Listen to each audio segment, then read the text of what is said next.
Shalom Bapak Ibu Saudara kekasih Tuhan. Saya percaya walaupun kita sedang berjauhan, tetapi hati dan roh kita menyatu di dalam Tuhan. Saya percaya juga kabar kita baik semuanya, amin. Mari lambaikan tanganmu di hadapan Tuhan dan kita berkata bahwa Tuhan itu baik bagi kita. Mari siapkan hati kita untuk kita datang kepada Tuhan di dalam doa, pujian, penyembahan kita. Tapi sebelumnya mari kita tundukkan kepala kita berdoa. Bapa di sorga, terima kasih untuk hari-hari hidup yang telah kami lalui. Semusim hidup kami Engkau ada bersama dengan kami. Jika kami ada hari ini karena anugerah berkat-Mu. Terima kasih Bapa. Kami menyerahkan ibadah kami dari awal, pertengahan sampai pada akhirnya. Di dalam nama Allah Bapa, Putra dan Roh Kudus. Di dalam nama Yesus kami berdoa menyerahkan ibadah ini. Haleluya. Amin. Hari-hari hidup kita yang kita lewati, musim-musim hidup kita pun lewati, dan yakinlah ada Tuhan bersama dengan kita. Amin. Haleluya. Terima kasih Bapa di surga.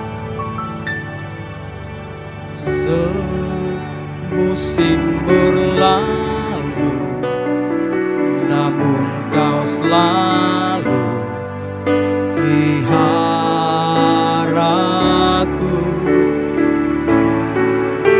Kasih dan setiamu tak pernah layu di hidupku. Lagi katakan, semusim hidup, musim berlalu, namun Kau selalu peliharaku. Kasih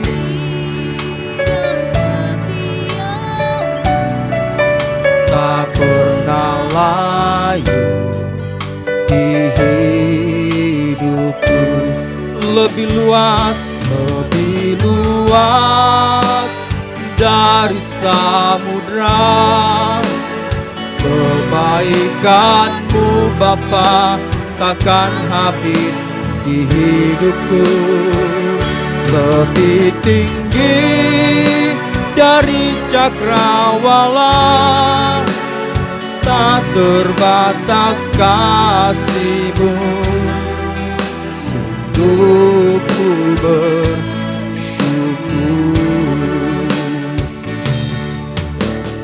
semusim berlalu,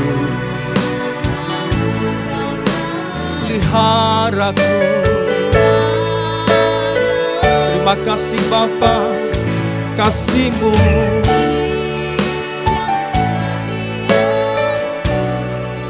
tak pernah layu di hidupku.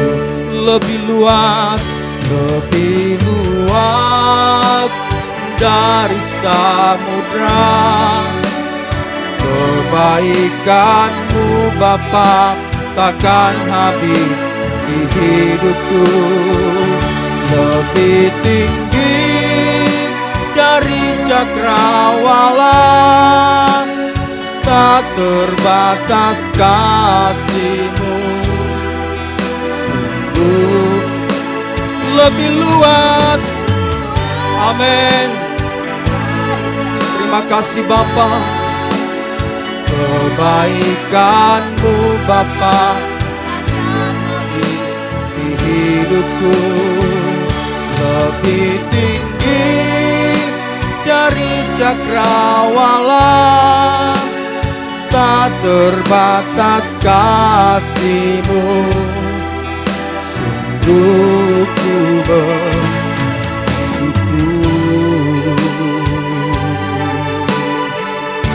mari naikkan syukur penyembahan-Mu kepada Tuhan.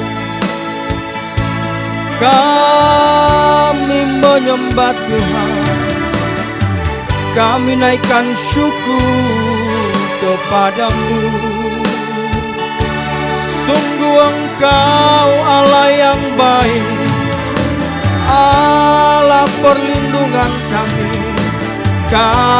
menyembah Tuhan, kami tinggikan Engkau, haleluya,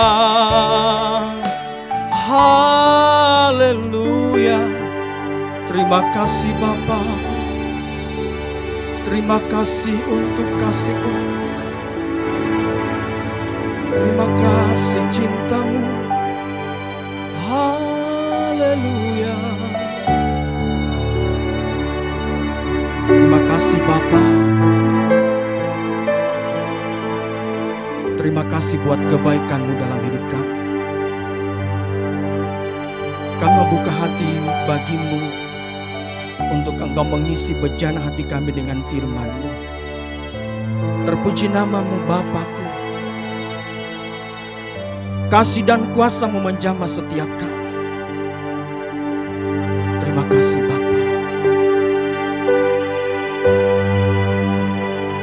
Haleluya. Kasih Tuhan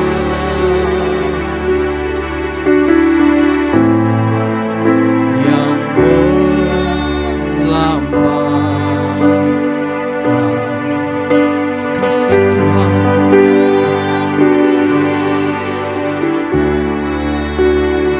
tak berkesudahan,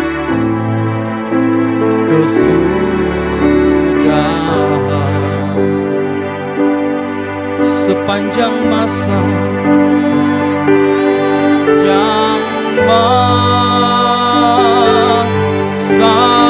jiwaku merindu dan keagungan kasih ilahi.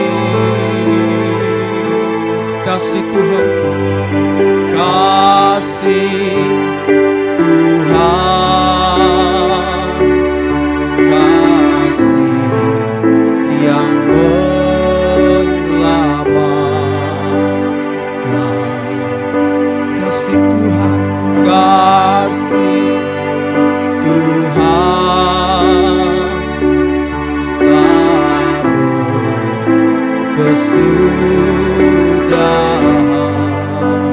sepanjang masa, sepanjang masa jiwaku merindu dan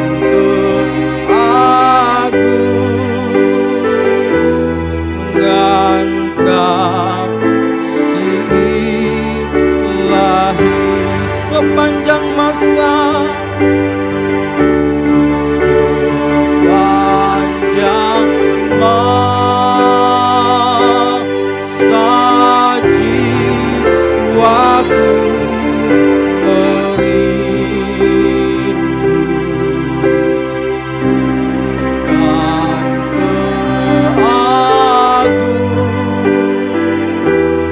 dan keagungan kasih. Sekali lagi, sepanjang masa, haleluya, masa jiwaku merindu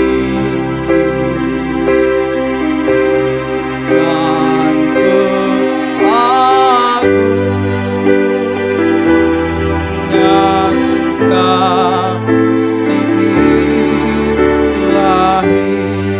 Kan keagungan kasih-Mu, agungan kasih ilahi.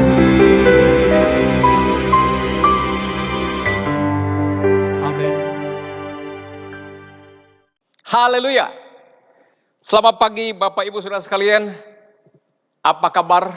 Saya pastikan Bapak Ibu dalam keadaan sehat bugar pada pagi hari ini. Kita diberkati Tuhan dan kita semangat, dan saya percaya Bapak Ibu sudah siap-siap di rumah masing-masing mengikuti ibadah yang kami siarkan dari gereja pada pagi hari ini. Kiranya semuanya sudah siapkan hati, pikiran, dan tubuh selengkapnya. Sudah mandi dan sudah minum dan sudah siap.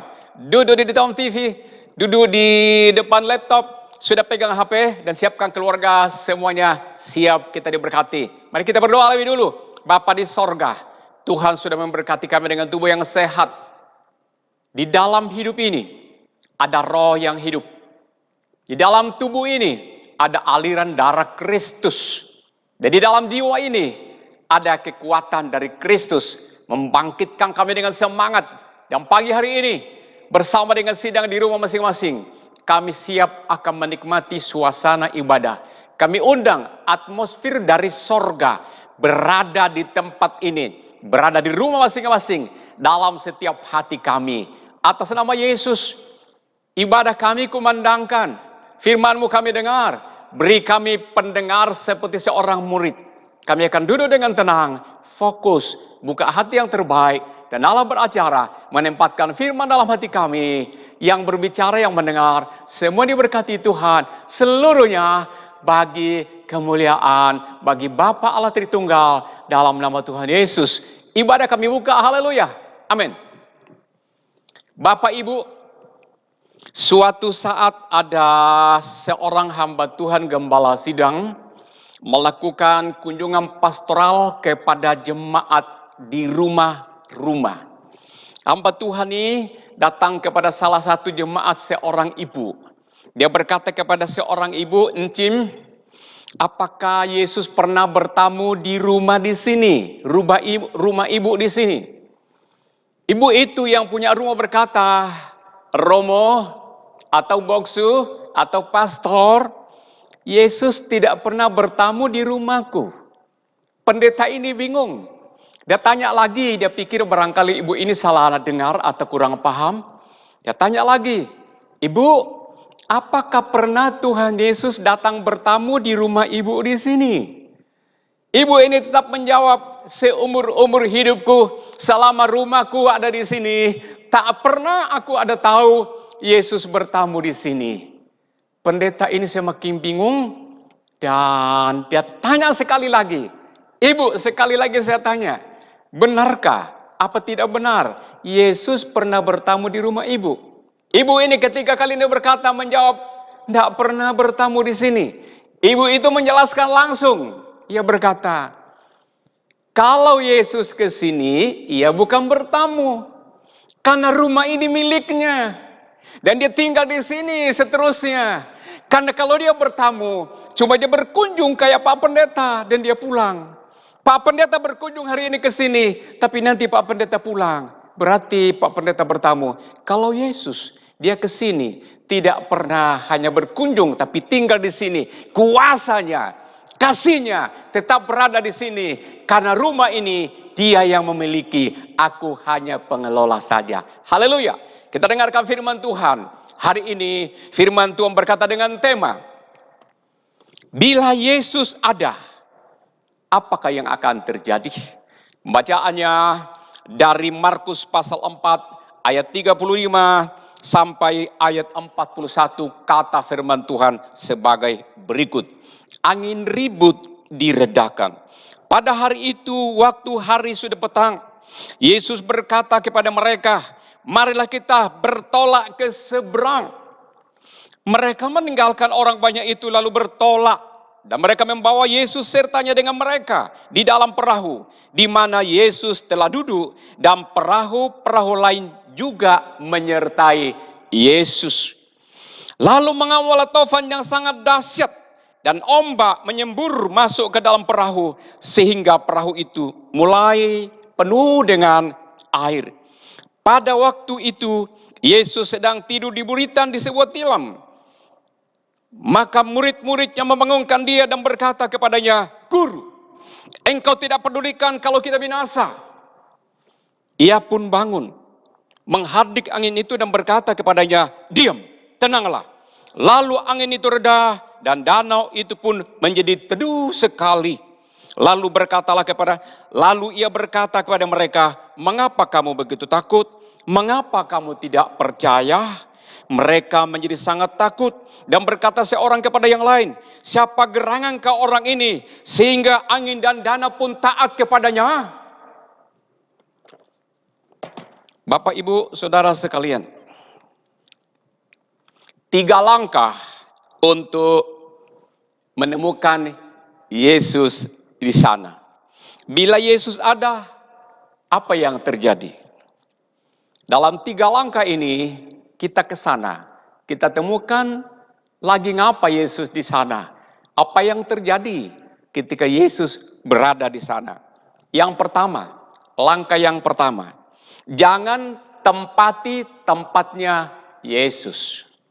Lagi, bagian yang pertama, jangan menempati tempatnya Yesus. Kita kembali kepada pembacaan.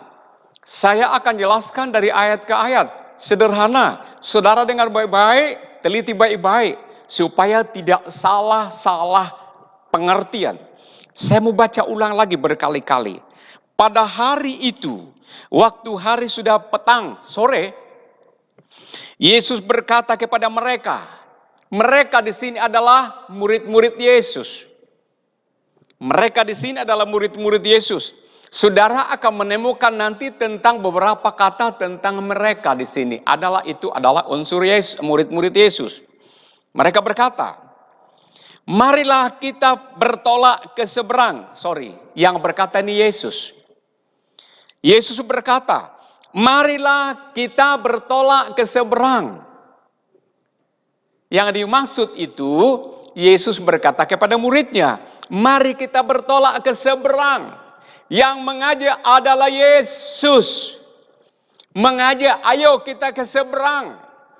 Murid-muridnya ikut. Dalam ayat ini, yang menjadi nahkoda adalah Yesus. Yang nyopir kapalnya adalah Yesus. Penumpangnya adalah murid-muridnya. Kita lanjutkan. Ayat yang ke-36. Mereka meninggalkan orang banyak itu lalu bertolak dan membawa Yesus serta dengan mereka dalam perahu itu di mana Yesus telah duduk dan perahu-perahu lain juga menyertai Yesus. Berubah. Ayat yang ke-35 yang punya gagasan dan program rencana untuk ke seberang adalah Yesus. Dan berkata kepada murid, mari kita bertolak ke seberang. Ku ajak kamu ke seberang. Aku yang memimpin perjalanan. Aku yang nyopir kapalnya. Kamu menjadi penumpangnya. Tetapi pada ayat yang ke-36 tiba-tiba berubah. Murid-murid cepat mengambil alih. Sebutan murid-murid di sini adalah mereka. Dikatakan, mereka meninggalkan orang banyak. Mereka meninggalkan orang banyak. Bukan murid-murid yang orang banyak itu orang lain. Murid-murid meninggalkan orang banyak. Lalu ayat itu berkata, mereka membawa Yesus di dalam kapal itu. Kok yang dibawa Yesus? Padahal tadi yang mengajak Yesus, yang mengajak pergi adalah Yesus. Sekarang kok mereka mengambil alih, jadi nahoda. Lalu Yesusnya dijadikan penumpang. Berubah. Nah saudara, kalau yang mengajak tadinya itu adalah pemimpin atau Yesus. Ia bertanggung jawab. Ia menanggung segala keperluan dalam perjalanan tersebut. Tetapi karena murid-murid yang mengambil alih kepemimpinan, sekarang murid-murid yang menjadi pemimpin, menjadi nakoda kapal, dan menjadi penumpang sekarang ada Yesus. Tentunya sudah otomatis murid-murid yang menjadi penanggung jawab. Kalau ada apa-apa, murid-murid yang urus, nanggung makanan. Kalau ada kecelakaan, mereka yang menanggungnya. Kalau ada yang mabuk, mereka yang menanggungnya. Kalau ada yang sakit, mereka yang menanggungnya. Karena kenapa? Yesus tidak dilibatkan lagi menjadi penanggung jawab, tapi sebagai penumpang. Kalau terjadi apa-apa kepada Yesus, mereka yang bertanggung jawab. Dan Alkitab di sini katakan, apa kata dia di sini? Saya ulang lagi ayat 36. Mereka meninggalkan orang banyak itu lalu bertolak dan membawa Yesus serta dengan mereka di dalam perahu itu, di mana Yesus telah duduk dan perahu-perahu lain juga menyertai dia. Ada perahu lain. Jadi Yesus enak tiduran. Alkitab di sini berkata, dia telah duduk di tempat penumpang, bukan duduk di kursi nahoda, tapi di tempat penumpang. Karena tidak ada tugasnya. Kapal sudah dijalankan oleh murid-muridnya. Menjadi pertanyaan di sini, terjadi masalah apa tidak? Soal terjadi masalah apa tidak? Resiko penumpang. Nah, kita lanjutkan ayat yang berikutnya lagi. Apa dikatakan di sini? Dalam bagian pertama tadi, kadang-kadang ada sebutan nyeleneh orang sekarang. Pernah didengar begini, kasih terasa kabak. Apa itu kasih terasa kabak? Kasih itu kepala seksi di dalam satu lembaga atau kantor. Kabak itu kepala bagian. Jadi orang yang mesti kedudukannya kasih, penumpang, dia merasa jadi nahoda. Kenapa demikian? Mestinya kita mesti mikir begini. Saya membutuhkan siapa dan siapa membutuhkan saya. Jangan langsung siapa membutuhkan saya, tetapi kita mesti mikir saya butuh siapa. Mestinya murid ini sadar bahwa kami masih butuh Yesus dalam perjalanan ini. Tetapi mereka tidak pikir, mereka langsung ambil itu kedudukan itu. Padahal di sini dikatakan jangan mengambil tempatnya Yesus, jangan menempati. Yang menjadi pemimpin nahoda adalah Yesus. Persoalan di jalan nanti, kalau ini terjadi akan menjadi petaka dan menjadi masalah yang besar kalau ada gangguan. Nah, kalau sudah terbalik sistemnya begini, maka ini akan menjadi bahaya dan menjadi persoalan besar di perjalanan. Kita tahu nanti di dalam bagian kedua, perkembangannya seperti apakah? Apakah perjalanan mereka lancar apa tidak? Kita melihat nanti seperti apa. Bagian yang kedua. Jangan biarkan Yesus tidur. Tadi kita lihat di dalam poin yang pertama tadi, sudah mulai terjadi kekacauan. Karena Yesus ditinggal. Tidak dibutuhkan. Kalau Yesus sudah mulai kita tinggal, kapan itu terjadinya kita mulai tinggalkan Yesus? Biasanya ada di dalam perjalanan hidup. Orang percaya Yesus. Anak-anak Tuhan. Kalau perjalanan masih awal, masih sulit, masih butuh Yesus. Kalau sudah mau jalan di pertengahan jalan, dan usaha, pekerjaan, proyek sudah tidak ada halangan, semuanya sudah lancar, mulailah Yesus dilupakan lalu ditinggalkan. Pada bagian yang kedua, Alkitab mengatakan, ngapain Yesus di sana?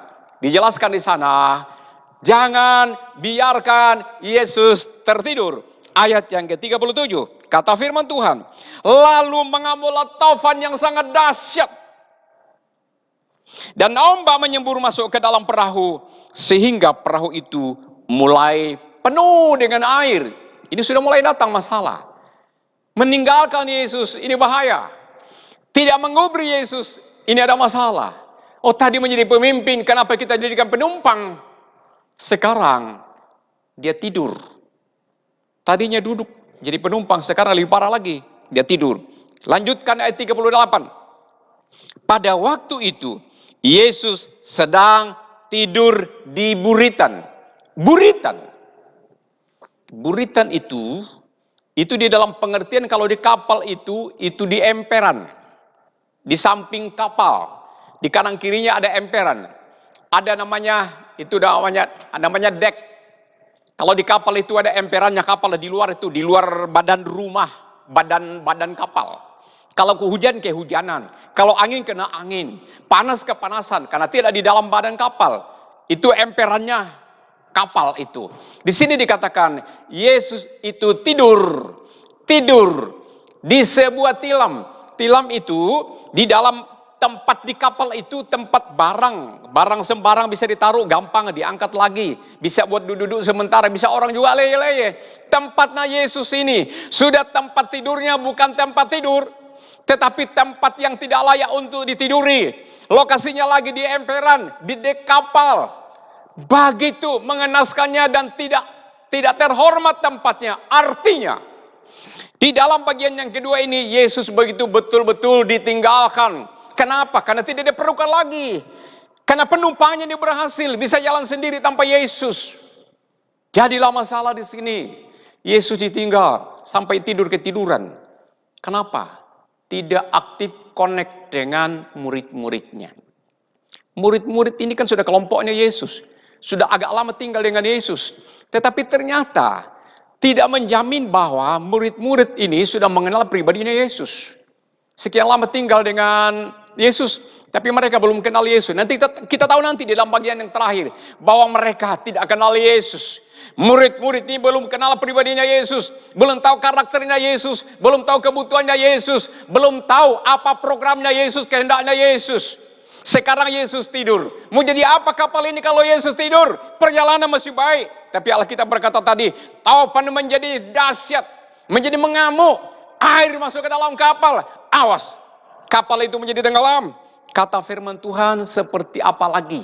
Saudara, kita lanjutkan pembacaan yang ke-38, katakan pada waktu itu Yesus sedang tidur di buritan di sebuah tilam.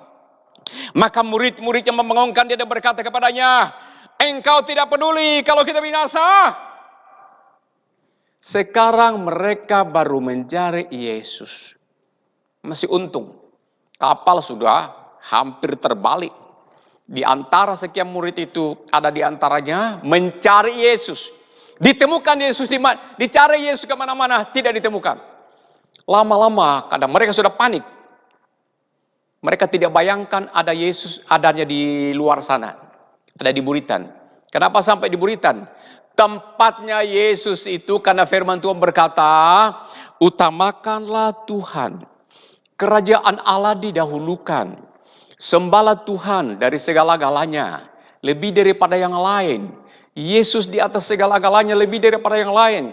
Kasihilah Tuhan dengan segenap hati, jiwa, akal budi, kekuatan. Tapi ini disepelekan, ditaruh sembarangan. Tidak diurus, tidak dilayani. Yesus itu hadirnya mestinya di tempat yang terhormat. Jangankan di ruang tamu, di tempat yang lebih layak lagi. Tidak diurus sama sekali, tidak diingat. Cara komunikasi dengan Yesus adalah memuji dia, menyenangkan dia, menyembah dia, meninggikan dia, memuliakan dia. Tapi ini dibiarkan. Dan saudara-saudara, perjalanan hidup di dalam kapal itu terjadi masalah yang besar. Dan ini akibatnya nanti, taruhannya nanti adalah jiwa, kebinasaan. Akan hancur kalau terbalik, semua yang hilang. Nyawa hilang, jiwa hilang, harta hilang, barang pun semuanya hilang. Kalau ini Yesus tidak bertindak, untung cepat. Ada di antara mereka, Alkitab berkata, maka mereka itu datang mencari dan menemukan dan berkata, engkau tidak pedulikan kalau kita binasa. Saudara, itu luar biasa. Ternyata murid-murid ini baru mencari Tuhan ketika sudah tidak ada pilihan lain. Kepepet. Kita melihat perkembangan berikutnya. Apa jadinya nanti kira-kira? Saudara, suatu saat ketika Yesus mengutus murid-muridnya untuk memberitakan tentang perbuatan Tuhan, Yesus berkata kepada muridnya, pergilah, jadikanlah semua bangsa jadi muridku. Baptis mereka dalam nama Bapa, Putra, dan Roh Kudus. Di pihak lain Yesus berkata, pergi selamatkan orang, lepaskan yang terikat, sembuhkanlah yang sakit, berikan solusi bagi mereka yang banyak masalah, dan lain sebagainya. Nah, Alkitab berkata, ketika Yesus mengutus mereka, Yesus menentukan tempat, lalu mereka datang menyembah dia. Di antara yang lain murid-muridnya itu sebagian di antara mereka ragu-ragu. Mereka ragu-ragu. Ketika Yesus kasih kuasa kepada mereka, lalu Yesus berkata kepada mereka, di dalam Matius 28 ayat 18 berkata, kepadaku telah diberikan kuasa. Murid-muridnya ragu-ragu. Lalu Yesus berkata kepada murid-muridnya, kepadaku telah diberikan segala kuasa. kuasa yang di sorga, kuasa yang di bumi, kuasa yang di langit, kuasa yang di udara, kuasa yang di daratan, kuasa yang di laut, kuasa yang di air. Yesus berkata, kuasa ini akan dipakai menundukkan laut yang hari ini bergelora. Pada ayat yang ke-39, bagian yang ke-39, bagian yang ketiga, ayat yang ke-39 berkata begini. Ia pun bangun, menghardik angin itu dan berkata kepada danau, diam, tenanglah. Alkitab berkata, maka danau, angin, dan air itu pun menjadi sangat teduh sekali. Bila Yesus ada, pasti sesuatu yang terjadi. Bagian yang ketiga, bila Yesus ada, pasti sesuatu yang terjadi. Pada ayat ini, ketika Yesus sudah katakan kepada murid-muridnya tadi, segala kuasa di sorga, di bumi diberikan kepadaku. Kuasa ini kamu pakai. Nah, mereka percaya. Pada peristiwa ini, pada saat itu, ketika murid-muridnya berkata, engkau tidak peduli kalau kita lagi biasa. Lalu Yesus berkata kepada danau itu, diam, tenanglah. Sudah itu, Yesus berkata kepada mereka, hai, kenapa kamu takut? Kenapa kamu tidak percaya? Sekarang jawabannya, pada bagian yang ketiga ini, kalau Yesus ada, pasti ada sesuatu yang terjadi. Apa yang terjadi?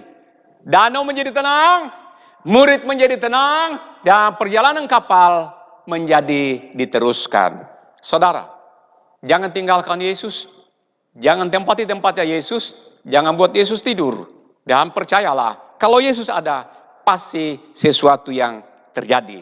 Pertanyaannya di dalam penutupan adalah, haruskah terjadi? Haruskah mujizat terjadi baru orang bisa percaya? Pada ayat yang ke-41 berkata demikian, maka mereka menjadi sangat takut dan berkata seorang kepada yang lain, siapa gerangan kau orang ini sehingga angin dan danau pun taat kepadanya? Saudara, kata ayat ini, mereka menjadi sangat takut dan berkata seorang kepada yang lain, siapa? Siapa itu artinya nggak kenal. Ketika terjadi mujizat, mereka ini bertanya kepada teman-temannya, siapa itu? Yesus nggak dikenal lagi. Siapa gerangan orang ini? Sehingga angin, danau, laut pun taat kepada dia. Artinya mereka nggak kenal pribadi Yesus selama ini. Pertanyaan dari penutupan setelah bagian ketiga ini, haruskah terjadi mujizat dari Yesus baru percaya? Saudara, mujizat itu terjadi jikalau sudah tidak ada jalan terbuka. Persoalan sudah membuat tersiksa, sudah berdarah-darah, perjuangan sudah habis-habisan, sudah mengancam nyawa taruhannya, tidak ada cara lain lagi. Lalu mujizat datang, yaitu terluput dari bahaya. Mujizat ini terjadi ketika Yesus ada. Kapal tidak jadi lagi tenggelam, danau pun menjadi teduh sekali, perjalanan menjadi lancar. Lalu muridnya baru berkata, siapa gerangan orang ini? Harus mujizat itu terjadi baru kita percaya? Jawabannya tidak harus. Saudara, orang lebih suka menantikan mujizat. Ada dua macam mujizat. Mujizat itu terjadi artinya luput dari bahaya. Yang kedua, mujizat itu terjadi setelah terima Yesus. Mujizat yang pertama tadi, yang bertalian dengan cerita ini, terjadinya mujizat ini karena luput dari bahaya. Ketakutan dulu baru terjadi mujizat ini. Mujizat ini membuat murid ini percaya bahwa ini adalah Yesus sungguh-sungguh. Dan yang kedua, mujizat yang kedua, setelah terima Yesus, dia percaya Yesus, Yesus tinggal dengan dia. Bila Yesus ada, mujizat akan terjadi. Kita lihat kata tuannya ini di dalam kitabnya, kitab Lukas pasal 19, Alkitab Lukas pasal 19, ayatnya yang ke-9. Kata firman Tuhan demikian. Kata Yesus kepadanya, hari ini telah terjadi keselamatan di dalam rumah ini. Murid Yesus beda dengan Sakeus. Sakeus mencari Yesus ketika pertemuan. pertemuan antara Yesus dengan Sakeus itu saling berpandangan mata. Yesus berkata, turun, karena aku menginap di rumahmu. Yesus akan ada di rumahmu. Nah, lalu Sakeus, Alkitab berkata dia turun dan menerima Yesus di dalam rumahnya. Mereka pergi ke dalam rumahnya. Yesus dan Sakeus masuk dalam rumahnya Sakeus. Yesus tinggal di dalam rumah Sakeus. Katanya makan di dalam rumah Sakeus. Kalau Yesus sampai tinggal dalam rumah Sakeus dan ikut makan di dalamnya, segala perkara di dalam rumah Sakeus itu Yesus tahu.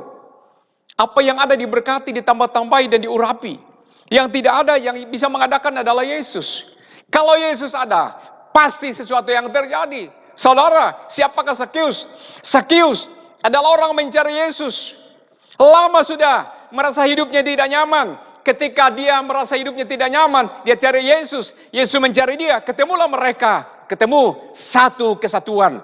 Masuk dalam rumahnya Sakeus. Ya, kita melihat perkembangannya apa yang terjadi.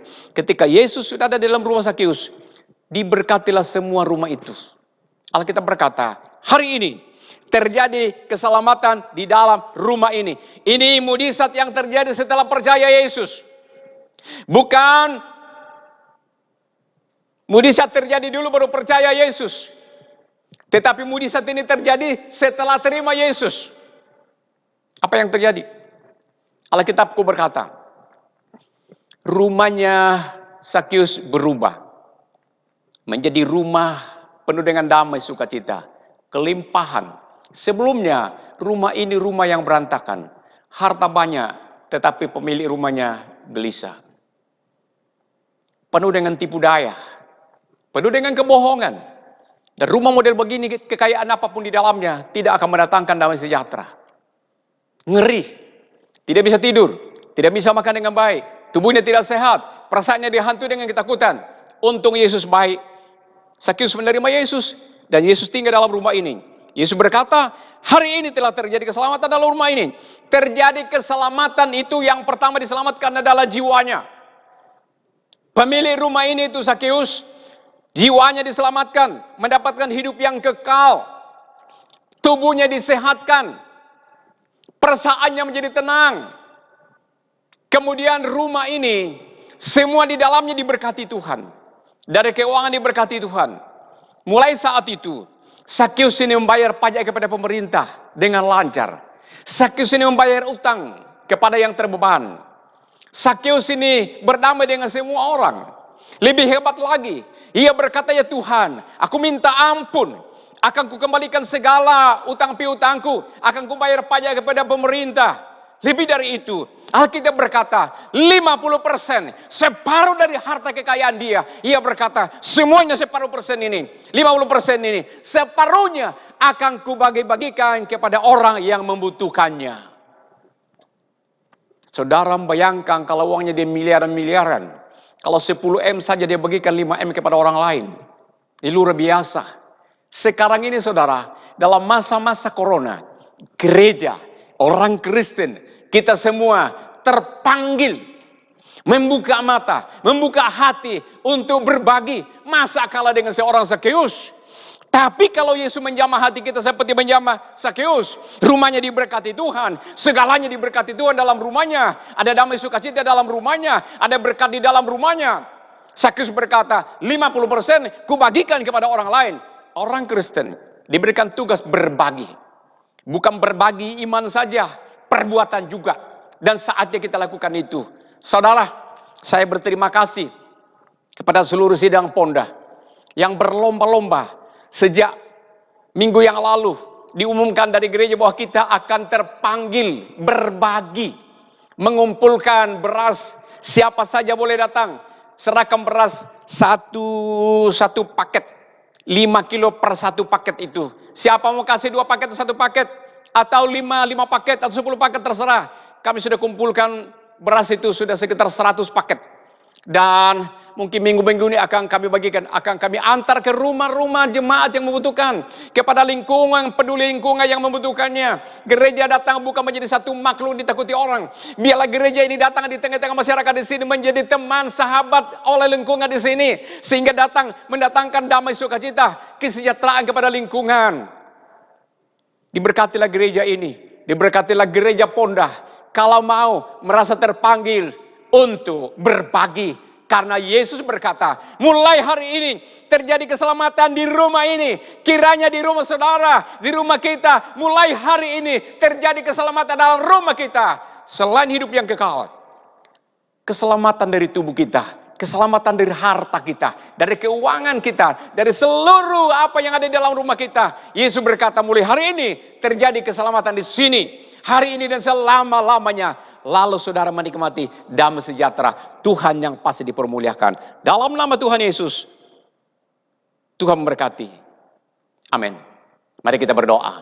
Bapa di sorga, hambamu sudah berhenti berkata-kata, tetapi firman-Mu masih dikumandangkan. Tuhan memberkati. Setiap jemaat mendengar, diberkati Tuhan. Ya Tuhan, dalam perjalanan hidup kami, seperti kapal diombang-ambingkan oleh ombak. Tetapi jikalau Yesus yang ada dalam hidup kami, dalam keluarga, dalam rumah tangga kami yang kami sembah, aktif berkomunikasi dengan kami, Tuhanlah yang menjadi pemimpin kami. Yesuslah menjadi nahoda kami. Tuhanlah yang punya program kepada kami. Dan kami akan menjadi pengikutnya.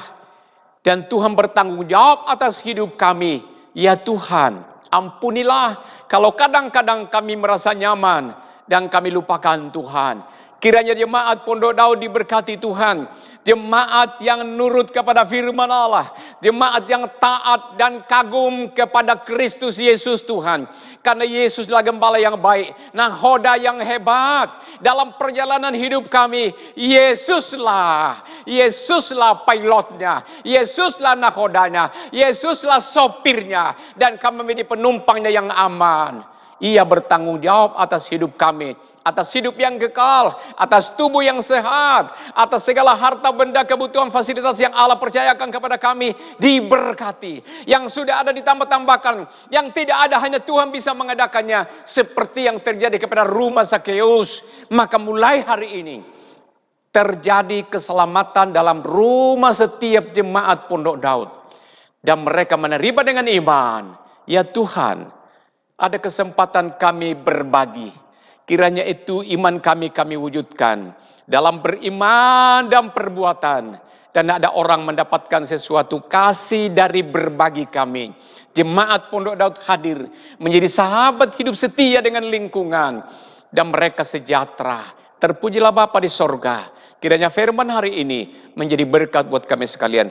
Atas nama Bapa, Putra, Roh Kudus kami sudah berdoa. Saatnya kami berdoa buat bangsa kami tercinta.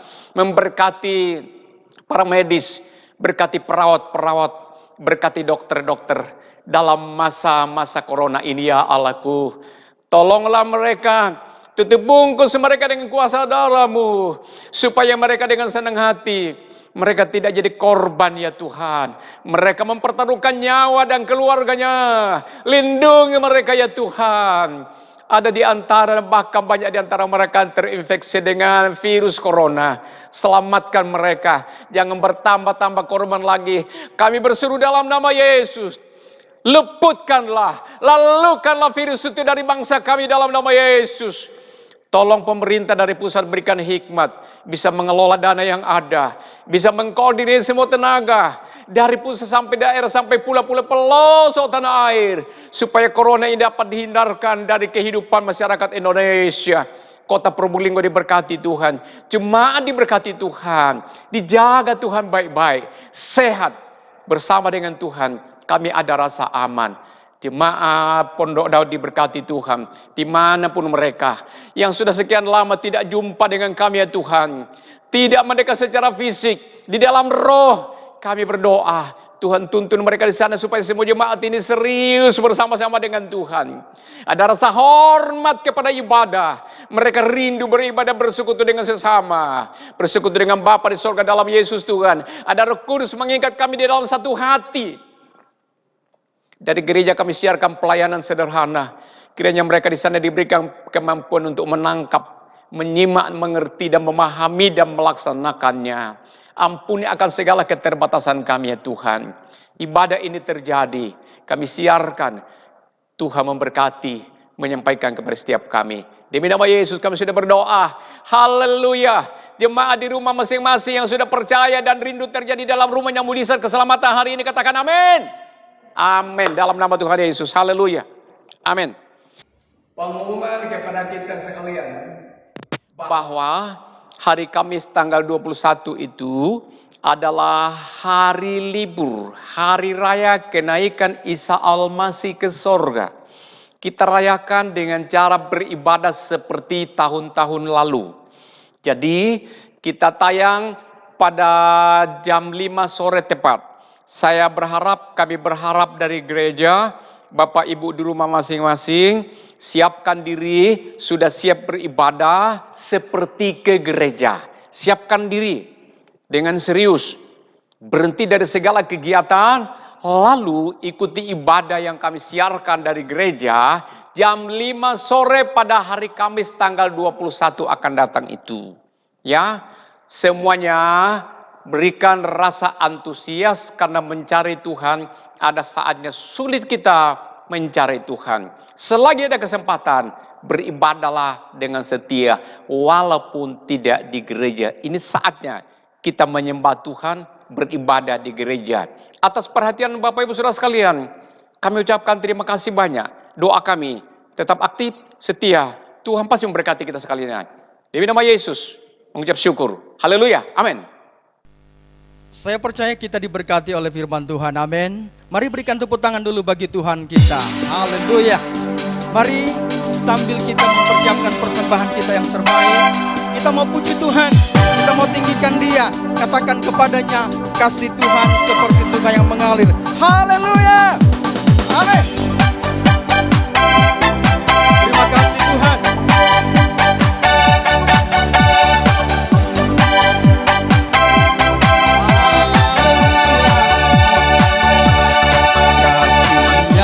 Seperti sungai, kasihnya seperti sungai, kasihnya seperti sungai di hatiku, mengalir, mengalir di waktu susah, mengalir di waktu senang, kasihnya seperti sungai di hatiku, kasihnya, kasihnya seperti sungai, kasihnya seperti sungai, kasihnya seperti sungai di hatiku,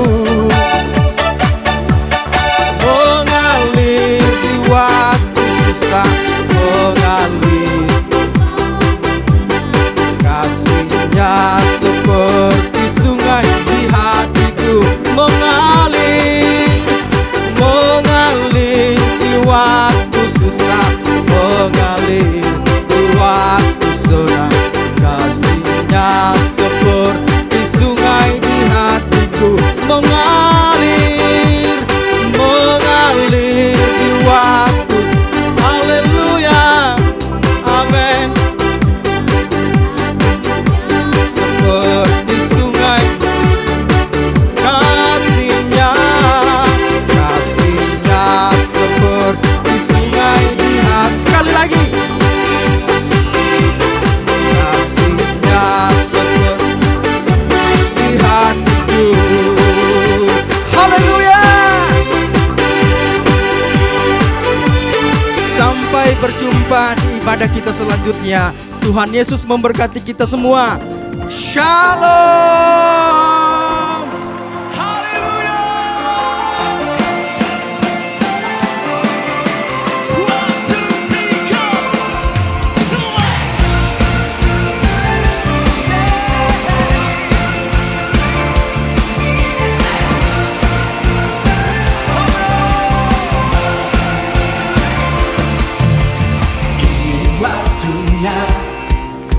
Gerejanya dibangkitkan, umat yang menaburkan bersuka.